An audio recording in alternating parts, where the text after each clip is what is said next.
천국의 문턱은 이상하리만치 차가웠다. 처음 발을 디딜 땐 희망과 재회의 설렘이 가득했지만 시간이 흐를수록 해숙은 알 수 없는 불안에 휩싸이기 시작했다. 낙주는 젊었고 자신은 여전히 팔순의 몸. 게다가 그 젊은 남편 곁엔 자신을 따라붙는 정체불명의 여인 소미까지 있었다. 그녀는 분명 기억을 잃었다고 했지만 그 눈빛엔 본능적인 슬픔과 아련한 그리움이 맴돌았다. 마치 잃어버린 시간을 찾아 헤매는 사람처럼. 그리고 그 손에 쥐어졌던 꽃반지 하나가 이 모든 의심의 불씨가 되어 해숙의 가슴에 박혀버렸다. 천국보다 낯선 이곳. 해숙은 이제 깨달았다. 이곳은 진실이 가장 잔혹한 형태로 드러나는 무대이며 모든 이들이 과거로부터 도망쳐 왔지만 결국은 그 과거와 다시 마주해야 하는 심판의 공간이라는 것을. 천국이란 이름의 이 세계는 더는 이상적인 사후 세계가 아니었다. 오히려 숨겨진 진실과 가려진 죄들이 다시 고개를 들고 영혼들에게 잊었다고 믿었던 감정과 고통을 끄집어내는 무대였다. 해숙은 이제 그 무대의 주인공이 되었음을 직감했다. 소미의 등장은 단순한 해프닝이 아니었다. 낙준의 눈빛은 소미를 향할 때마다 복잡하게 얽혔다. 해숙은 그것을 본능적으로 감지했고 그 감정이 단순한 동정이나 연민이 아닌 더 깊은 감정임을 느끼며 자꾸만 마음이 서늘해졌다. 그녀는 이제 이 천국이 시험대가 될 것이라는 것을 알았다.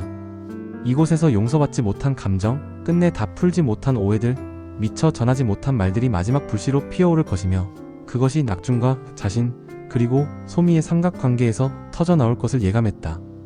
시간이 흘러도 용서받지 못한 죄가 있고 이름조차 잊힌 관계가 있다.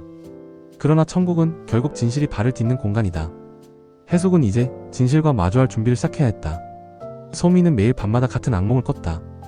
젖은 시멘트 냄새, 차가운 바닥, 땅속 깊은 어둠. 그리고 누군가 자신을 끌어당기던 손. 숨이 막히는 그 꿈속에서 그녀는 늘 같은 이름을 속삭였다. 희호가.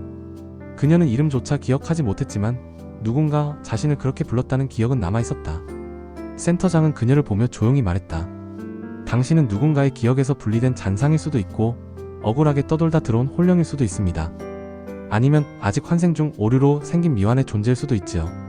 소미는 스스로를 돌아보았다. 왜 자신은 이렇게 슬프고 누군가에게 그렇게 매달리고 싶을까? 낙준을 볼 때마다 안심이 되고 해숙을 볼 때마다 자책감이 드는 이유는 대체 무엇일까? 어쩌면 그녀는 해숙이 마지막으로 잃어버린 젊은 날의 감정이자 스스로도 감당하지 못했던 엄마로서의 기억일지 모른다. 그녀가 첫 번째로 기억해낸 감각은 아이를 안고 울던 기억이었다. 교회 앞, 겨울밤, 아이를 놓고 떠나지 못했던 엄마의 절박함. 소미는 목사와 마주쳤을 때도 묘한 감정이 끌려 올라왔다. 설명할 수 없는 아픔. 그건 단순한 연민이 아니었다.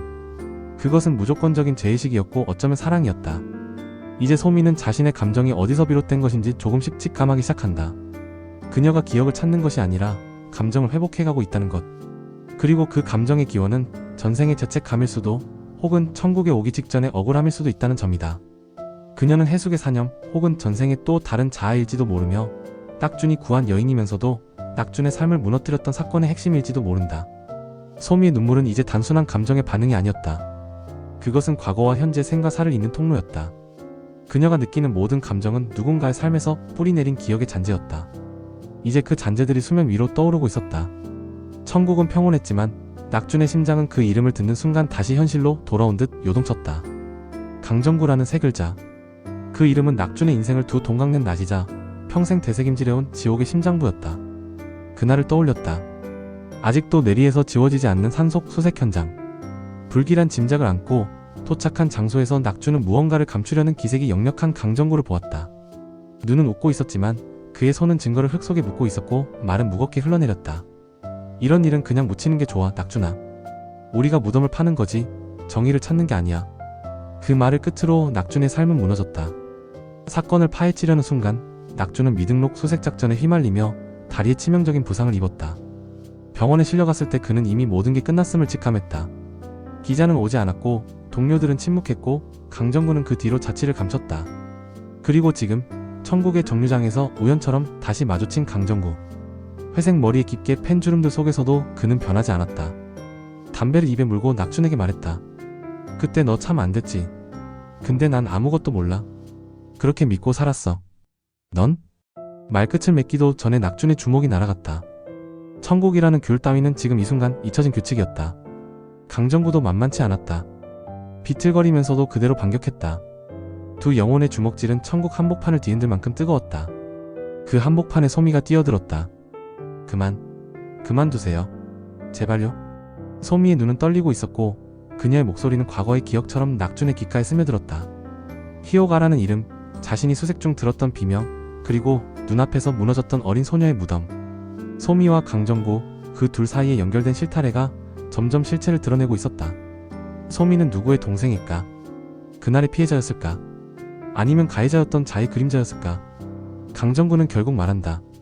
넌 나한테 항상 너무 정의롭고 너무 착했어. 그런 인간이 이 세상에서 오래 못 버티는 법이야. 넌 그걸 몰랐지. 이 대사는 천국 전체를 울릴 만큼 치명적인 고백이었고 낙주는 마침내 깨달았다. 이 싸움은 단지 과거의 사건 때문이 아니라 이 세상에서 너무 옳게 살았던 자신에 대한 부정과의 싸움이었다. 천국의 목사. 이름조차 그가 지은 게 아니었다. 5살 처음 세상을 떠났을 때 그는 그저 이름 없는 길 잃은 아이였다. 교회 앞 어두운 성당 벽에서 그는 엄마가 다시 돌아오기를 기다리며 세상을 떠났다. 그 이후 그의 삶은 기다림이었다. 처음 해숙을 만났을 때 그는 이상한 이끌림을 느꼈다. 그녀의 말투, 그녀의 손길, 그녀가 건네준 그 술빵. 이거 엄마가 어릴 때 해주던 냄새 같아요. 라고 말한 그는 자신도 모르게 눈물을 삼켰다. 그 눈물은 기억의 증거였다. 해숙 역시 이상함을 느꼈다. 목사를 보면 이상하게 마음이 조여왔고 아무 이유 없이 그를 돌보고 싶다는 충동에 휩싸였다. 마치 자신의 피를 나눈 아이를 대하듯. 센터장은 조심스럽게 말했다. 이제 곧 당신이 알게 될 겁니다. 그는 어쩌면 당신이 잃어버린 모든 사랑일 수 있어요. 그리고 해숙은 기억해낸다. 젊은 시절 한 아이를 가졌지만 끝내 세상에 내놓지 못했던 그날을. 사고였다. 고의가 아니었지만 그날 누군가의 탓도 아닌 채로 아이는 사라졌고 그 슬픔은 해숙의 심장 한켠을 영원히 무겁게 만들었다. 목사는 점점 해숙에게 마음을 열지만 동시에 거리를 두려한다. 행복해지고 싶지 않아요. 왜냐면 행복은 곧 이별이잖아요. 그 말은 천국에서 가장 어린 존재가 가장 오래 느꼈던 감정의 결정체였다. 해숙은 말없이 그의 손을 잡는다. 내가 지금 여기 있는 이유는 너한테 잘 가라고 말하러 온 게 아니야. 아직 엄마 노릇 시작도 못했어. 시어머니가 떠나던 날 해숙은 홀로 집을 정리했다. 이미 그녀는 알고 있었다. 이번 생은 시어머니가 속죄하기 위한 삶이었음을. 젊은 시절 해숙은 지독한 시어머니의 며느리였고 그 기억은 아직도 악몽처럼 남아있었다. 그런데 천국에 와보니 그 시어머니는 자신에게 가장 다정한 존재였다. 아가야, 나 전생에 진짜 몹쓸 짓을 했더라. 시어머니는 잔잔하게 말하며 웃었다. 이번 생에 너한테 배워간 거야. 사랑이라는 게 원래 그렇게 쉬운 게 아니라는 걸. 센터장은 해숙에게 조용히 말했다. 사랑은 때로 윤회를 건너야 겨우 이해되는 감정입니다. 당신들은 이제 그것을 해냈어요. 환생을 선택한 시어머니는 이번엔 아주 특별한 삶을 살고 싶다고 했다.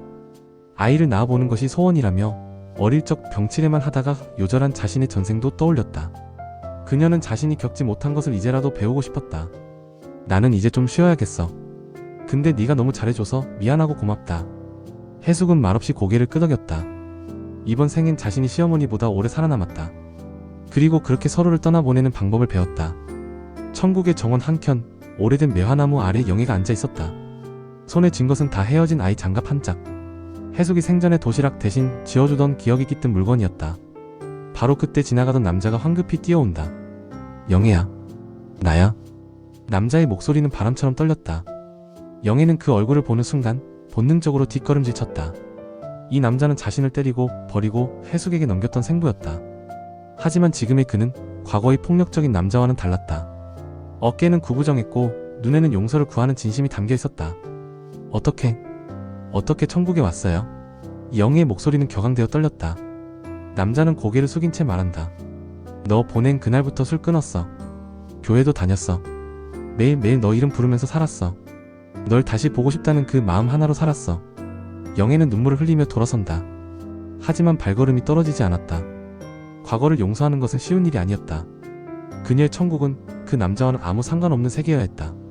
그런데 지금 다시 그가 나타난 것이다. 사장님, 나 어떡해요? 나 저 사람 용서 못해요. 근데 마음이 이상해요. 해숙은 조용히 그녀를 안았다. 넌 선택할 수 있어. 용서하지 않아도 괜찮아. 하지만 내 마음이 용서하고 싶을 때가 온다면 그땐 돌아서지 말고 눈을 맞춰줘. 그리고 이튿날 영애는 다시 매화나무 아래 선다. 아버지는 여전히 같은 자리에 앉아 있었고 이번엔 영애가 천천히 다가간다. 두 사람은 말없이 손을 맞잡는다. 그 손은 뜨거웠고 오래된 상처 위에 처음으로 따뜻한 온기가 얹힌 순간이었다. 천국 입구, 지원센터에는 오래된 기록을 담당하는 사서가 있었다. 그의 이름은 임태호. 생전에 그는 공익근무 요원이었고 지옥과 천국 사이의 문서 관리직으로 이어져 있었다. 그가 천국 데이터베이스를 정리하던 중 익숙한 이름을 발견했다. 강희호? 그는 중얼거린다. 소미의 진짜 이름이었다. 그녀는 생전에 실종자였다. 유년 시절 동생의 죽음 이후 충격을 받아 기억을 잃고 병원에서 치료를 받다 사망했다는 기록. 하지만 죽기 전 남긴 유언엔 이런 말이 적혀 있었다. 만약 내가 죽으면 내 기억은 다시 돌아올 거예요. 누군가를 꼭 찾아야 하니까요. 태호는 기록을 들고 센터장을 찾아갔다. 소미는 이곳에 있어선 안 되는 존재입니다. 그녀는 윤회를 거치지 않은 상태에서 강제적으로 이 세계에 남겨졌습니다. 센터장은 고개를 끄덕이며 말했다. 그녀는 누군가의 자책감이 만든 기억체예요. 해숙의 죄의식, 낙준의 상실, 그리고 그날 숲속에서 지워진 과거의 기억. 모든 것이 소미를 불러낸 거예요. 그 무렵 해숙은 낙준의 서랍에서 낡은 사진 한 장을 발견한다. 어린 소녀 하나가 낙준의 품에 안겨 있었다. 얼굴은 흐릿하지만 그 미소는 분명 소미였다. 해숙은 숨이 멎을 듯한 충격에 빠진다. 이 사진 대체 언제 찍은 거야? 그녀는 낙준을 찾아가 따져 묻는다. 낙준은 숨을 내쉬며 말한다. 그 아이 그날 나랑 있었어. 강정구랑 신랑이 하던 그날. 난 지켜주려 했어. 하지만 놓쳤어. 소미는 그날 이후 사라졌고 다시 나타났을 땐 기억을 잃었다고 했다. 하지만 이제 그녀의 기억은 점점 깨어나고 있었다. 누군가 손에 의해 억눌려 있던 기억. 그것은 바로 죽음을 넘어서도 그녀를 따라온 사명이었다. 그 사진은 단순한 추억이 아니었다. 낙준의 책상 서랍, 오래된 설계도 밑에 숨어있던 그 사진은 천국지원센터조차 보관하지 못했던 미등록 기록이었다. 사진 속 배경은 산속에 버려진 공사 현장이었고 어린 소녀 옆엔 남자의 그림자가 하나 더 있었다. 그 그림자, 그 어깨 각도, 자세, 걸음걸이 해숙은 직감했다. 이건 당신이 아니야. 낙준은 말없이 그 사진을 바라보다 말했다. 맞아. 그날 난 그녀를 찾으러 간 게 아니었어. 나도 누군가의 부탁을 받고 움직였던 거야. 그때 문을 두드리는 소리가 울린다. 문이 열리고 한 노인이 들어온다. 그는 지팡이를 짚고 있었고 그의 눈동자엔 수십 년의 자책감이 담겨 있었다. 오랜만이군 낙준씨. 사건 당시 실종자의 수색을 지시했던 책임자 백문호였다. 그는 낙준의 사고, 강정구의 은폐, 소미의 실종 모든 것을 알고 있었고 침묵했던 인물이었다. 이제는 말해야 할 때라고 생각했소. 그는 자신의 손에 든 또 다른 사진 한 장을 꺼낸다.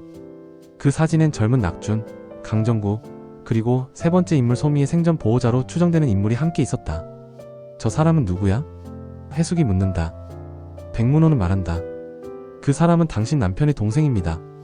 당신은 몰랐겠지만 그는 오래전부터 이 사건의 실마리를 쥐고 있었소. 그리고 지금 천국에 막 도착했습니다.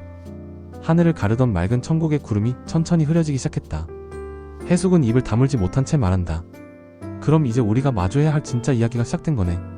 천국은 끝이 아니다. 이제 진짜 이야기는 다시 시작된다. 소미는 여전히 해숙과 낙준 사이에 앉아 있었다. 삼각형의 중심은 언제나 가장 흔들린다. 그녀는 해숙의 젊은 자아일 수도 있고 낙준의 과거를 뒤흔든 존재일 수도 있다. 그러나 정작 그녀 자신은 여전히 그 어느 쪽도 아니었다. 꽃반지를 쥐고 있는 손이 떨렸다. 그것은 고백이었고 용서였으며 이별이었다. 저 아저씨 좋아해요. 근데 그게 안 되는 거 알아요. 낙준은 말이 없었다. 그는 아직 진실을 다 마주할 준비가 되어 있지 않았다. 하지만 해숙은 천천히 소미의 어깨에 손을 얹는다. 사랑도 후회도 죄도 결국 우리 안에 다 있었던 거야. 이제부터는 그 마음을 안고 살아가. 소미는 눈물을 머금은 채 고개를 끄덕였다. 그녀의 정체는 여전히 풀리지 않았다. 하지만 그것은 더 이상 중요한 것이 아니었다. 그녀가 누구였든 이 천국에서 누군가를 사랑했고 누군가를 지키고 싶었다는 것. 그것이 그녀를 존재하게 만든 증거였다. 다음 회도 기대되시나요? 구독, 좋아요, 댓글로 여러분의 내피셜을 나눠주세요. 다음 예고편에서 더욱 강력한 복선 회수와 전생의 연결고리로 돌아옵니다.